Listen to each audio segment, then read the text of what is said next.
The silence in the room was thick, heavier than the sterile scent of antiseptic that clung to everything. Outside, the muted sounds of a city breathing in the early hours barely penetrated the double-paned windows of the private hospital room. Inside, the only consistent sound was the rhythmic beeping of the machines that kept a man tethered to the living world. John lay still, his face pale against the crisp white pillowcase. His eyes closed as they had been for the past 6 months. A tragic accident. They called it a multi-car pileup on a rain-slicked highway. He was the only one who hadn't walked away. His wife, Sarah, sat vigil by his bedside, her hand resting lightly on his. Her face, etched with worry and exhaustion, softened imperceptibly as she traced the faint lines around his mouth. 6 months. 6 months of uncertainty, of whispered conversations with doctors who offered little more than guarded optimism and a litany of medical jargon she barely understood. 6 months of a life suspended, not just his, but hers as well. Their once vibrant home now felt hollow, echoing with the ghost of his laughter, the memory of his booming voice. They had been the picture of happiness, an enviable couple. John, a successful architect with a sharp mind and a warm heart. Sarah, a talented artist whose vibrant canvases filled their home with color and life. They had built a comfortable world together, a world filled with shared dreams and quiet joys. Friends admired their easy camaraderie, their unspoken understanding. But beneath the veneer of their perfect life, secrets, like insidious vines, had begun to take root. Secrets that Sarah had desperately tried to keep buried.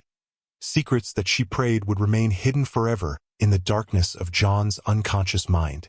The accident had been sudden, brutal. One moment, John was kissing her goodbye as he left for a business trip. The next, the phone call, the frantic drive to the hospital, the sterile white walls closing in on her. In the immediate aftermath, grief had been her only companion. But as the days turned into weeks, and John remained unresponsive, a different kind of fear began to gnaw at her. A fear not of losing him, but of him returning. Returning with memories intact.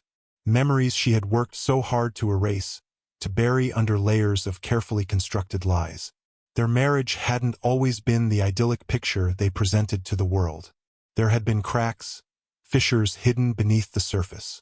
A moment of weakness on her part, a lapse in judgment that had far-reaching consequences. John had been away, and she had found solace, or what she thought was solace, in the arms of another. It had been brief, a fleeting encounter she had instantly regretted. But the memory of it, the guilt, had lingered, a constant shadow in her otherwise bright days. She had confessed to John upon his return, her heart pounding with dread. He had been devastated, his trust shattered. But after weeks of painful conversations, of raw vulnerability and tearful apologies, he had seemingly forgiven her. They had vowed to rebuild, to emerge stronger from the wreckage. Or so she thought. Now, looking at his still form, a cold dread washed over her. What if he hadn't truly forgiven her? What if the accident hadn't erased the pain, but merely locked it away?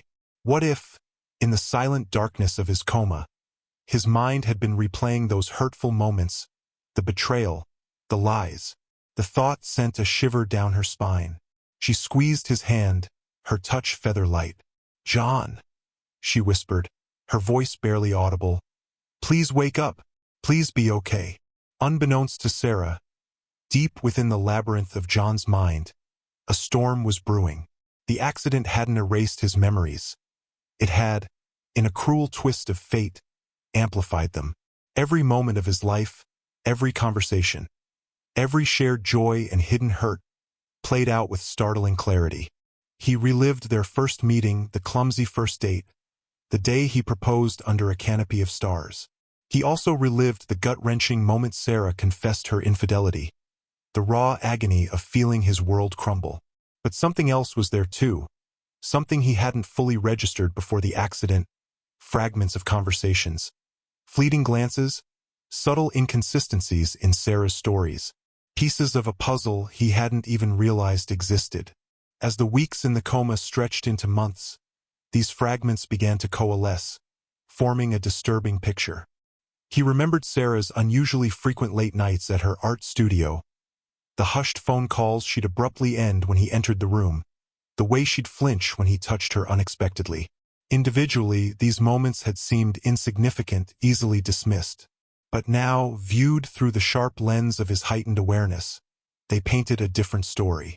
A story of deception that ran deeper than a single indiscretion. He remembered a conversation with Sarah's business partner, Mark, a seemingly innocuous chat about a joint project. Now, he recalled the subtle undercurrent of tension, the way Mark's eyes had flickered nervously towards Sarah when John mentioned an upcoming trip. He remembered Sarah's strange reaction when he'd surprised her with a weekend getaway to their favorite coastal town. A getaway she had abruptly canceled, citing an urgent family matter. The pieces clicked into place with chilling precision. The affair hadn't been a fleeting moment of weakness. It was ongoing. And Mark wasn't just a business partner.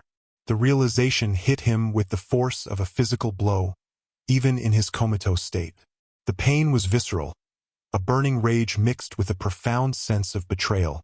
He had forgiven her once, or so he thought. But this was different.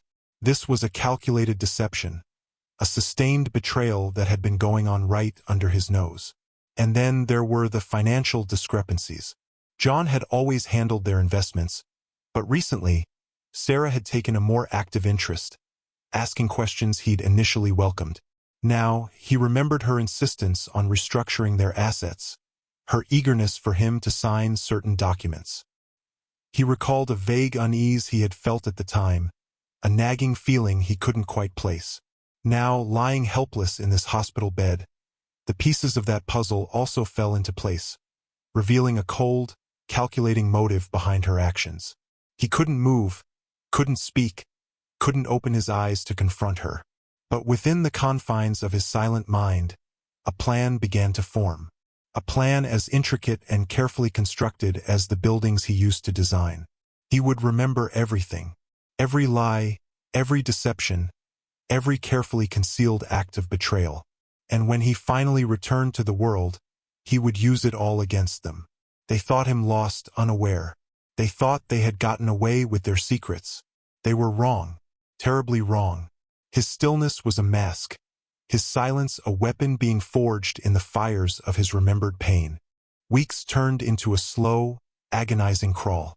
Sarah continued her vigil, her outward demeanor a carefully constructed facade of hopeful concern. She spoke to John regularly, sharing mundane details of her day, reading aloud from his favorite books, playing the classical music he loved. Each word, each touch, was a performance, a desperate attempt to maintain the illusion of a loving wife while battling the gnawing fear that lurked within her.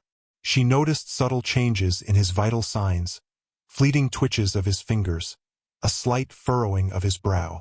The doctors remained cautiously optimistic, attributing these small movements to random neurological activity.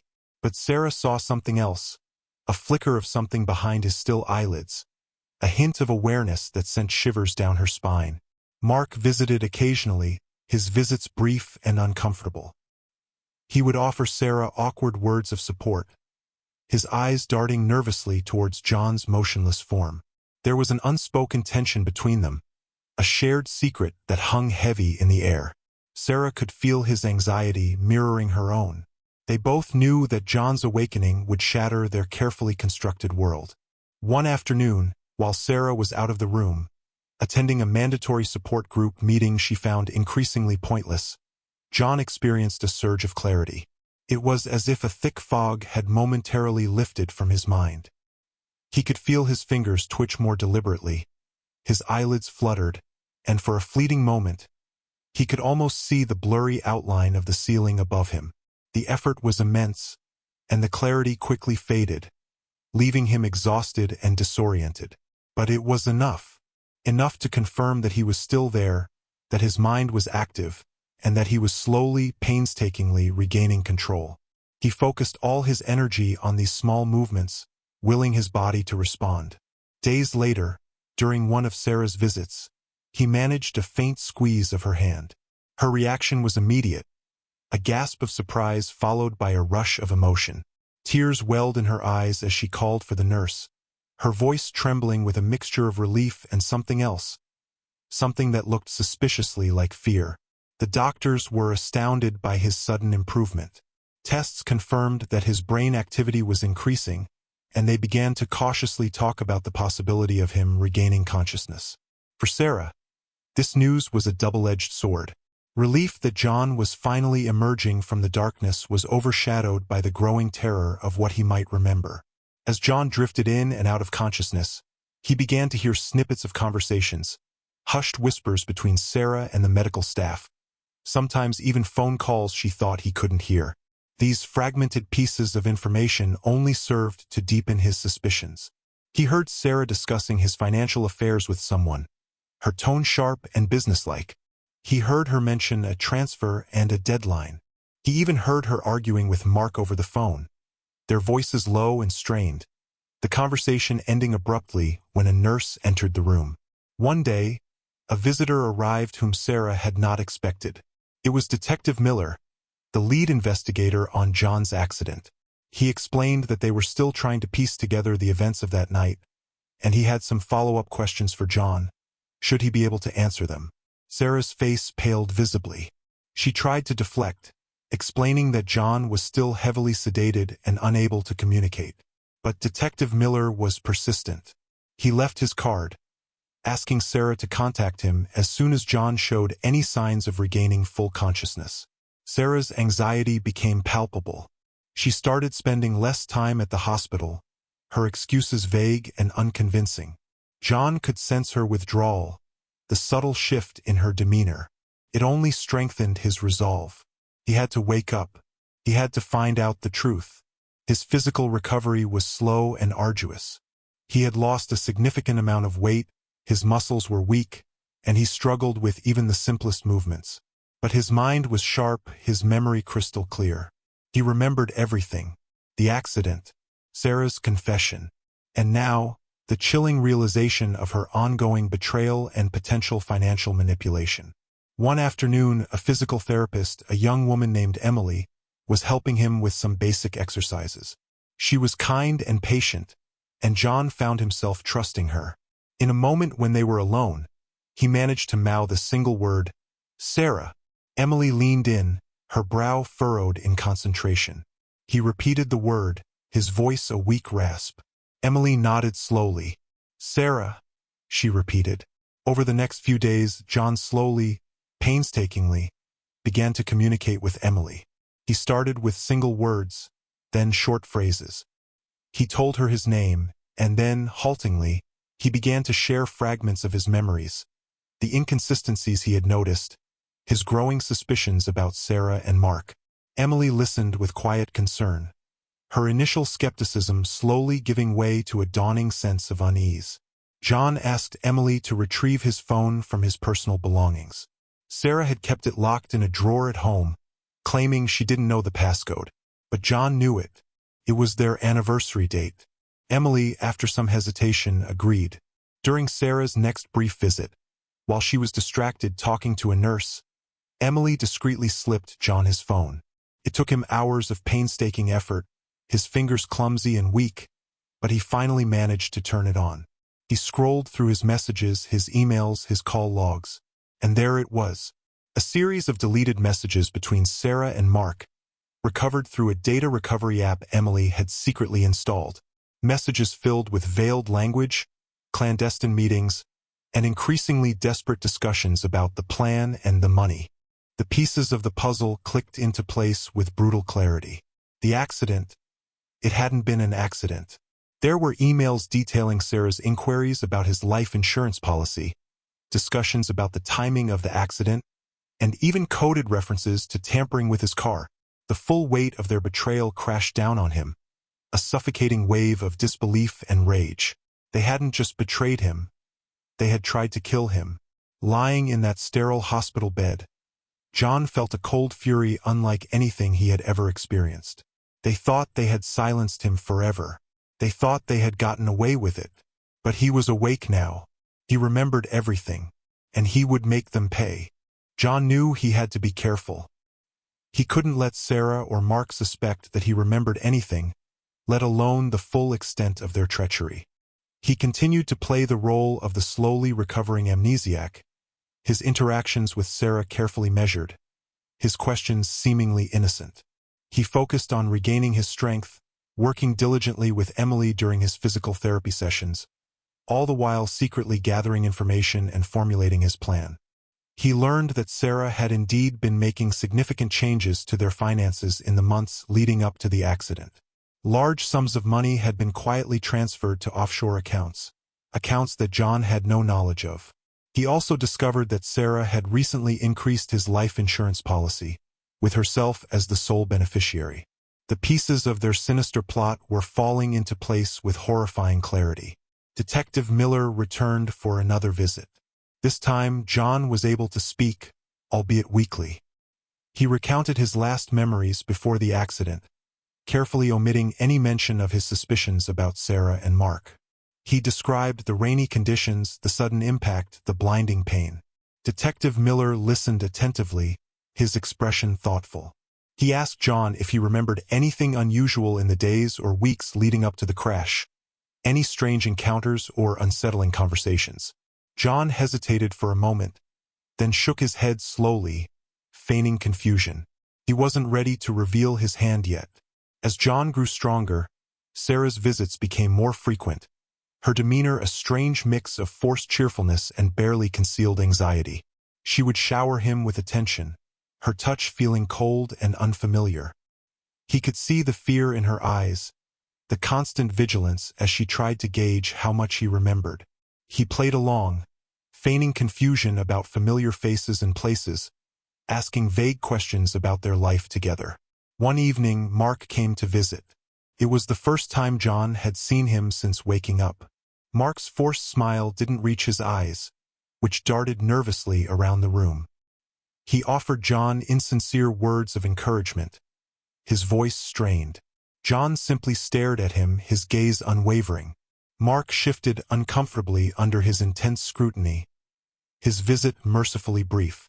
John knew he needed concrete proof to expose Sarah and Mark. He confided in Emily, sharing the recovered messages and his growing suspicions. Emily, now fully convinced of their guilt, offered her unwavering support. She discreetly helped John access his financial records, confirming his worst fears about the offshore accounts and the increased life insurance policy. The day he was finally released from the hospital, John played the part of the grateful, amnesic husband to perfection. Sarah was there to meet him, her relief palpable. She fussed over him, helping him into the car, her touch still feeling alien. As they drove home, John noticed a subtle change in her demeanor, a renewed confidence, as if his release from the hospital had somehow eased her fears. She thought she had won. She thought their nightmare was over. She couldn't have been more wrong. Back at their house, everything felt both familiar and foreign. Memories flickered at the edges of his consciousness, but he pretended they were hazy and indistinct. Sarah guided him through the house, pointing out familiar objects, recounting anecdotes from their life together. John listened patiently, offering vague nods and feigned expressions of recognition. That evening, Sarah insisted on a quiet dinner at home. Mark joined them, his presence creating a palpable tension in the room. They both watched John closely, their smiles tight, their conversations stilted. As they ate, John casually brought up the topic of their finances.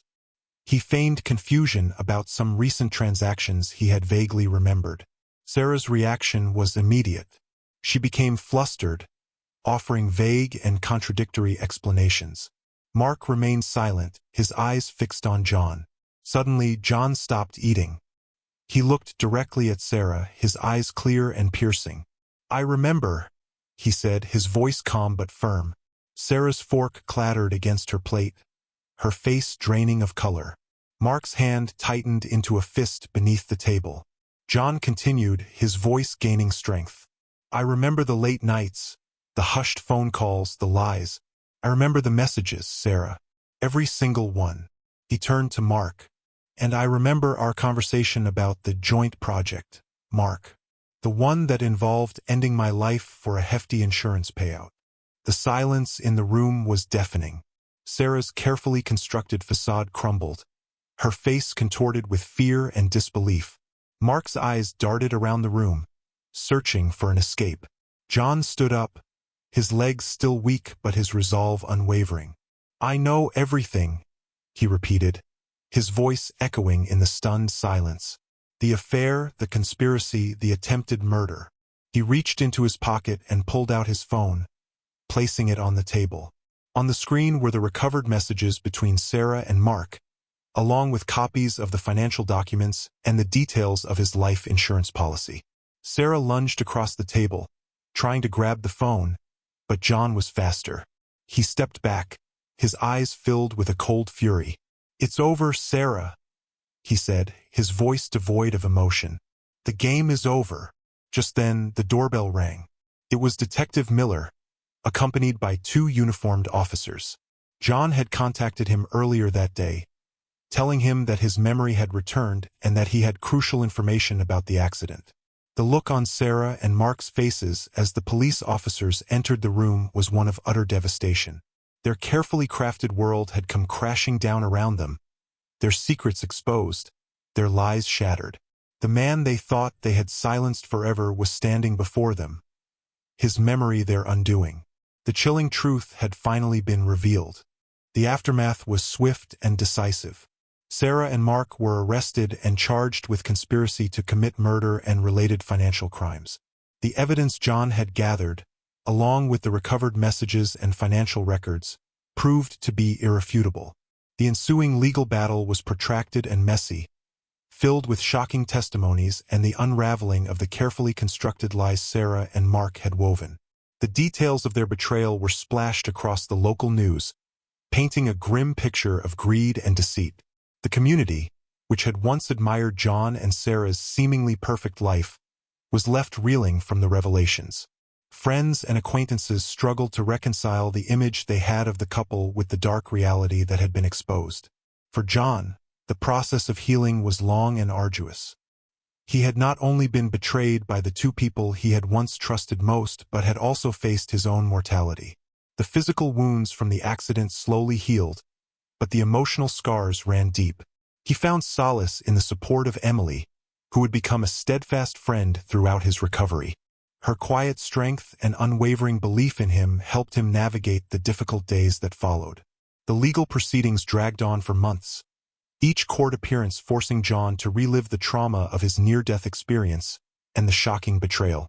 Sarah and Mark tried to turn on each other, their once solid alliance dissolving under the pressure of their impending legal consequences. Sarah's defense attempted to portray her as a victim of Mark's manipulation, while Mark's lawyers argued that Sarah was the mastermind behind the plot. However, the evidence against them was overwhelming, and ultimately justice prevailed. Both Sarah and Mark were found guilty and sentenced to lengthy prison terms. In the aftermath, John was left to pick up the pieces of his shattered life. He sold the house that held so many painful memories and started anew in a different part of the state. He focused on his recovery, both physical and emotional, and slowly began to rebuild his life. He reconnected with old friends, pursued his passion for architecture, and found a renewed appreciation for the simple things he had once taken for granted. The experience had changed him, leaving him with a deeper understanding of the darkness that can lurk beneath the surface of seemingly perfect lives. He had faced betrayal and attempted murder, but he had also discovered an inner strength he never knew he possessed. He had remembered everything, and in doing so, he had not only brought his attackers to justice but had also reclaimed his own life. Life would never be the same. The scars of the past would always remain. But John had emerged from the darkness, stronger and more resilient. He had used their deception against them, turning their plot into their downfall. And in the end, he had found a measure of peace, knowing that the truth had been revealed and justice had been served. And that, friends, is the harrowing tale of John, a man who defied all odds to remember the ultimate betrayal. His journey from the depths of a coma to a powerful pursuit of justice is a stark reminder that some secrets simply refuse to stay buried. What did you think of John's incredible resilience and the chilling actions of those closest to him? Share your thoughts in the comments below. We love hearing your perspectives. If the story captivated you, please please hit that like button right now. And if you haven't already, make sure to subscribe to our channel for more gripping real-life mysteries. Don't forget to turn on notifications so you never miss another deep dive into the darkest corners of human nature. Until next time, stay vigilant, and remember, the truth always finds a way.